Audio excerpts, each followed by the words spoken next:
இங்க சவுதி வந்ததுக்கு அப்புறம் அப்பார்ட்மெண்ட்ல உள்ளவங்கலாம் பக்கத்துல எப்படி இருப்பாங்களோன்னு ஒரே யோசனையா இருந்தது. நானே என்னை பத்தின இன்ட்ரடக்ஷன்லாம் கொடுத்து எல்லாரும் ஃப்ரெண்ட்ஸ் ஆயிட்டோம். எனக்கு அவங்க கிட்ட எல்லாம் பேசினதுக்கு அப்புறம் தான் தெரியும் இங்க எல்லாம் லேடிஸ் எல்லாம் தனியா வெளியில போலான்னு.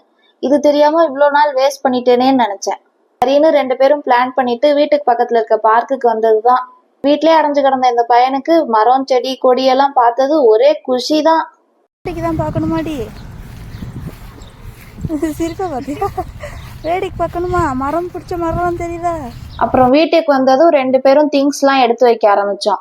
உடனே பிள்ளைக்கு பசியும் சேர்ந்துட்டு வந்துருச்சு.